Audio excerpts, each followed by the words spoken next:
Hello. What's going on? How we doing? How are you? I'm good. I heard you didn't sleep very well last night. Well, I slept good, just not enough. I'm like a 6-hour kind of guy. I need like 6 to feel superb. Yeah. I got about 5. I'm still okay. Yeah. I'll drink a coffee when we leave here, Yeah. and then I'll be coasting. You'll be coasting for like a few hours and then I'll kicks in. crash. Yeah, you crash. Around 5 I'll be. Yeah, and that's when you have your sodas, right? What time of day do you drink your soda? No, I don't. Don't put that out there that I drink sodas. Stravers drink soda. I do not drink soda. That is a fib, dude. Dude, the other day we just went to Colorado, which we're going to talk about in a little bit, but I got back and I had no groceries. And so I walked into a grocery store and then I didn't buy anything except for one Mexican Coke. That's all I got. Dude. It was so good. I haven't had soda in forever. That sounds great. I don't drink soda often. When I do, it's usually a Mexican Coke. Yeah. It's you kind of, it's a nice little treat. Yeah. I couldn't imagine drinking it every day. Every once in a while on tour, I would be naughty and have a soda. Dude, Andy would if you were hungover at all, Andy would have like 4 Coca-Colas. Yeah. It was so funny. It's and then if any other time somebody got a soda, you would be ridiculed by everyone else in the band. Yeah. So we just went to Colorado over the weekend, which was super fun. I love Colorado and I love the people there. And we got to go support the homie Mouse Powell. He played his first Red Rock show opening for Cypress Hill and Sublime with Rome. So we got to see the homie Rome as well. Yeah. Yeah, dude, that was fun. Dude, it's so much fun. I'm so proud of Mouse. Me too. He really he killed it. He went over the crowd pretty quickly. It's just fun being there. It's such a incredible venue. And me and Tanner both flew out too, and you played with him. Mm-hmm. So we got to, I don't know, any excuse to hang out backstage at Red Rocks and see some friends. It's always a good time. It was a trip, bro, because literally within a 3-day span, it was the 2-year anniversary of the last show we played with Andy there. Yeah. And, we got put in the same room. So we're in the same green room with Mouse. Yeah. And, on the same stage. It was just it was really cool, man. To be honest with you, before the trip, a couple days before, I was thinking about that. And I was like, man, I hope this isn't really overwhelming for me. Yeah. To, go back to whatever. But it wasn't sad or bad at all. It was it felt really good to be back there. Yeah, Did you feel the same way? Yeah. So when Andy did pass away, a couple months later, we went to Red Rocks to hang out with the Dirty Heads. That was more brutal. That was brutal. Yeah. Because it was just within a month. And I remember driving up to Red Rocks and being like, oh, I don't even want to do this. I don't want to go here. But yeah, I don't know. Now it's definitely changed. Time's gone on and it just feels good. What a lucky place for us to have been able to play our last show together. And then also to watch Mouse perform a bunch of songs that me and you have been writing for him. I'm so proud of these tracks that we have with him. And he did a bunch of the new stuff. And I don't know, I was standing in the friends and family section there in the crowd, and I was next to his mom and just watching her experience Mouse playing there for the first time. And it was cool. And Mouse did a really good job. He wasn't in his head at all. He just we're gonna put the video up of Mouse's mom on the Jumbotron. Yeah. At Red Rocks. Aww. White rapper, fast singer, young and shy, middle fingers up. I'm swimming in the mud, doing what I like. I got some opinion. It's a great video, dude. It's so amazing. It was I was standing right next to her when it happened. I was just oh shit, that's awesome. And I know Mouse didn't even realize that they had done that yet. But yeah, I'm very glad somebody got a really good video of it. It was crazy though. As soon as I walked in the crowd, it was immediately running into tons of fans. And we were I was pretty much completely covered because it was snowing and raining the whole day. And with this much eyes out, I had tons of people come up to me and talk to me about Katastro and stuff. It was really cool. Yeah, dude.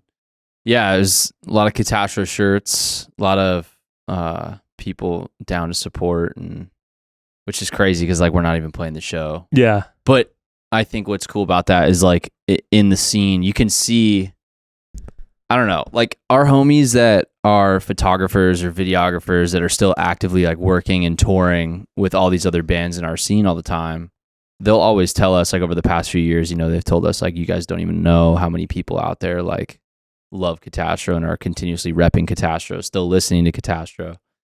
We don't see that because we haven't been on tour, you know? Yeah. So, you know, when you go out to these shows in like a different state or whatever, and you see that many people, like Rome is on stage repping Katastro, shouting us out on stage and like wearing a hoodie. Yeah. And like, it's kind of, I don't know, it's really cool that the scene has embraced us and like the music we've made. And I feel like more than ever, when we eventually, you know, put out this album, I think it's going to solidify our spot in the scene. Yeah, definitely. I mean, we're going, because like when you're at home and we're just, you know, working on whatever we're working on and kind of getting busy with our own lives and stuff, you don't really see what the status is of like where you are in people's like memory, or, you know, it's like it can feel like you're not doing anything and like nothing's happening, and it's just, that's how it is now. But yeah, just being there and meeting a ton of new people and then seeing like old faces that we haven't seen in a long time. It's pretty cool experience. I had a lot of fun out there. Yeah, for sure. I also playing that show over the weekend, just, dude, it makes me realize how much that is the fun part. Like right. The studio too, like obviously, you know, I love being in the studio and working on songs, but playing live on stage and being in that situation where like everyone's just together and focused on one thing, it's such a, like, the community in that is so epic feeling. I don't think there's a better feling than like It's playing so, like a big good show. You know what I mean? It just feels so exciting. And I feel like I was, because I'm not necessarily like an official, like I'm in Mouse Powell's band. Right. It's just like I'm one of his good friends and he asked me to play the show, and you know, me and you produce his stuff. I was able to like kind of play this show from the experience of like really enjoying playing drums, but like I was like fully in the moment watching Mouse experience this whole thing for the first time. And it was bringing me so much joy because I feel like I wasn't making it about myself. Yeah. And I was just like, I was almost like a fan playing drums for him, like rooting for him while the show was happening.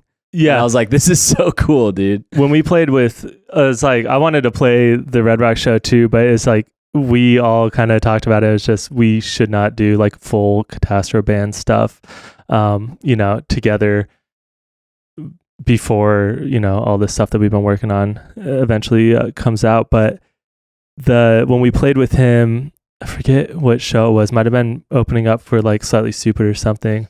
It just, remember being there's so much less pressure when it's not like your band and your name, and you can kind of just go out, and I feel like I like play better and have almost not more fun, but it's just like a different experience because it's just much more relaxed. And I think, but I think what that is like, it's detaching yourself from the identity of the band or like the identity of the thing, or like, I feel like that makes you not only play better, but I feel like it would probably make you write better too. And it goes back to, you know, and I think we talked about this when Mouse was on the podcast, but he started writing better music on his own when he got like a salary job and he wasn't like stressed out about music being his career anymore. Yeah.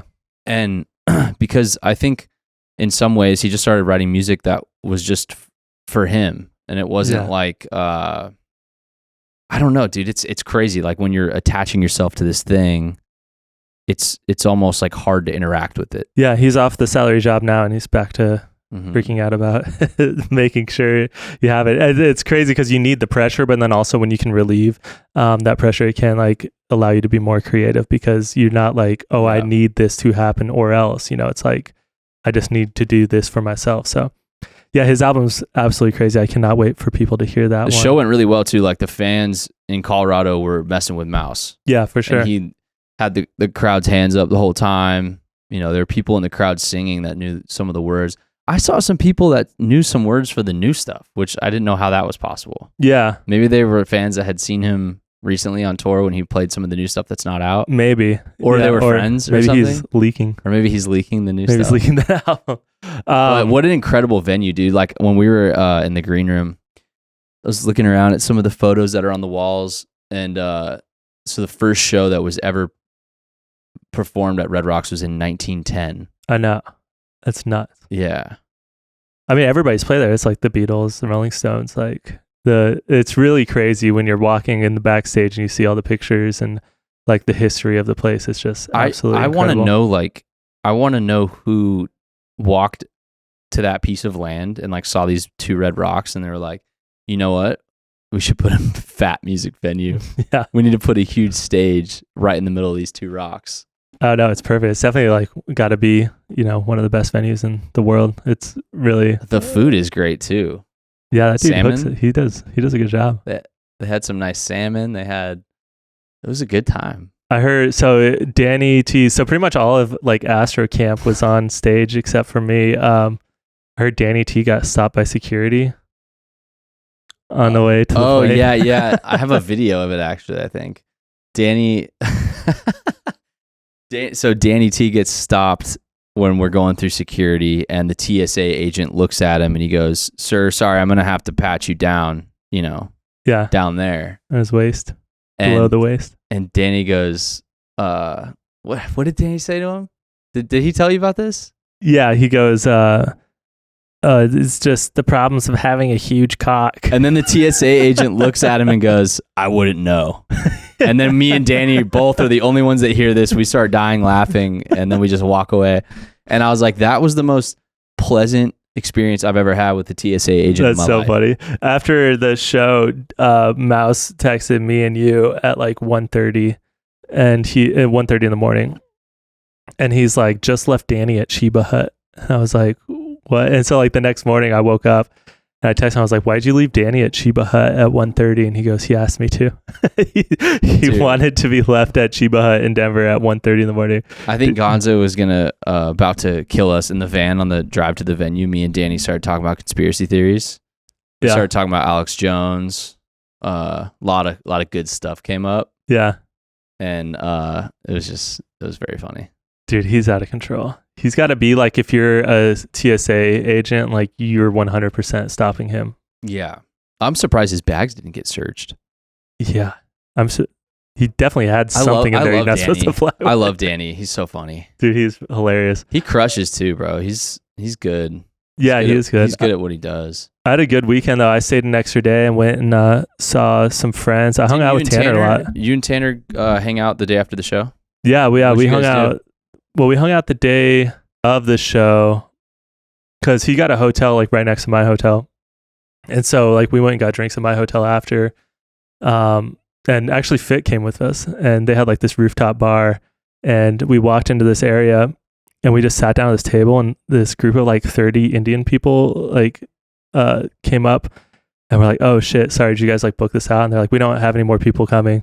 And so we just sat in the middle of this like Indian party and ate and got some drinks there. It was really fun. And then, then next day, Tanner, let's see, I went and met up with some of my old friends, like this guy that tour managed one tour for us. And they all got families and stuff now. So it's nice to be able to see them. And so I got to hang out with them. And then I met up with Tanner during the day and his brother was there. I love his brother. Mm-hmm. And yeah, it was good to see Chris. Yeah, we went to this really cool bar called Death & Co. It's like a cocktail bar. I'm not super into like cocktails really, but we had a good time. Yeah, it was a lot of fun. I don't really hang out with Tanner alone a whole lot, so it was fun. We went back, so we went to the cocktail bar and had some drinks there, and then went back to my hotel and got some more drinks, and then he's like, all right, I'm gonna take off, and we see him walk outside and then like look at his phone, and then he just grabs one of those bird scooters and he fucking takes off so fast. It was so funny. Like everybody in the bar was just watching him out the window and he just standing at the window. It was probably like one of those windows you can't see into, and he just like looking around, and then he just picks it up and That's takes so off. funny. It was really funny.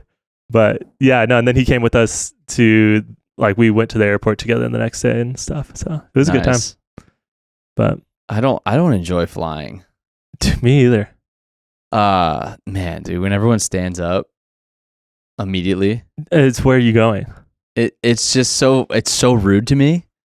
It just so makes no rude. sense. But then if you just sit there the whole time, you're like, what am I championing here?